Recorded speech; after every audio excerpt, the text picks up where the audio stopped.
ইয়ে কি হয়েছে বলো? তুই বিলেত যাচ্ছিস? কে বলেছে? কে বলেছে সেটা বড় কথা নয়, তুই যাচ্ছিস কিনা সেটা বল। না ইয়ে মানে আসলে কি মানে করছিস?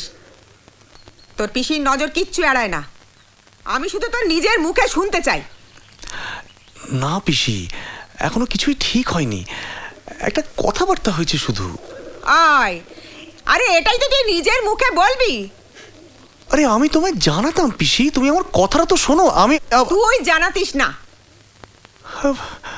তুমি শুধু শুধু আমার উপর রাগ করছো জানো। তুমি কেন বুঝতে চাইছো না পিসি? এর সাথে জড়িয়ে আছে আমার ভবিষ্যৎ। বলি বিলেতে না গেলে বুঝি সকলের ভবিষ্যৎ একেবারে ঝরঝরে হয়ে যায়? আরে না না, আমি সে কথা বলছি না। আসলে এদেশে থেকে আমি আমার রিসার্চের কাজটা শেষ করতে পারবো না। বুঝেছি, এই বুদ্ধি তোকে কে দিয়েছে আমি বুঝেছি। ওই মনমতো চৌধুরী। আস্তে কথা বলো, উনি বসে আছেন, শুনতে পাবেন যে। শোনুক, উনি মাস্টার হয়ে যদি ছাত্রের ভবিষ্যৎটা ঝরঝরে করতে পারেন, তাহলে এটা ওরা শোনার দরকার। মানুষ কোন সুখে বিলেতে যায় আমি জানি না, ওই মেম বিয়ে করতে। হ্যাঁ চি চি চি রেবি, পিসি তুই ভট্টাচ বাড়ির ছেলে হয় শেষকালে মেম বিয়ে করবি? তোর এত অধঃপতন। পিসি, কোথায় আমার বিলেত যাওয়ার, কোথায় আমার মেয়ে বিয়ে করা, কি মুশকিল।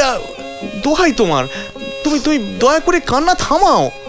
থামবে, চিরতরে থামবে, যদি তুই তোর বিলেত যাওয়ার মতলবটা না ছাড়িস। এই 33 কোটি দেবতার দিব্যি রেবি, যদি তুই তোর মতলব না ছাড়িস আমি কিন্তু গলায় দড়ি দেব।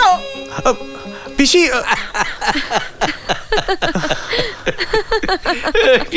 তারপর এটার নামটাও লিখে রাখো, মিলেটিয়া। মা, সব কি হচ্ছেটা কি? তুমি কি বোটানিতে ডক্টরেট করবে? বটানির ডক্টরেটের সঙ্গে মিট করব। সে কে? ডক্টর রেবতী ভট্টাচার্য। সে তো একটা নাম, মানে তুমি কেন মিট করছো তাকে? শুধু আমি নই, তুমিও যাবে।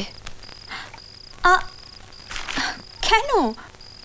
মানে আমরা সবাই মিলে সেই ভাবি নিউটনের কাছে যাচ্ছি কেন?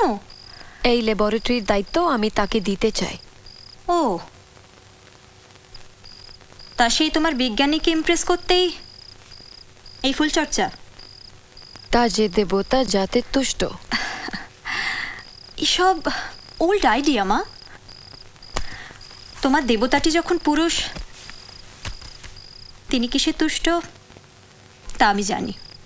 তোর জানাটাই তো আর সব জানা নয়। বেশ, তুমি তো বললে আমাকে নিয়ে যাবে। দেখো তোমার দেবতা কিসে তুষ্ট হন, তোমার জ্ঞানের বহরে নাকি আমার রূপে?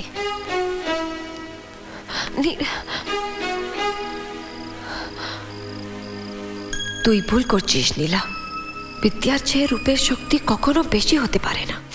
স্বপ্ন মদির নেশায় মেশা এই উন্মত্ততা জাগায় দেহে মনে কি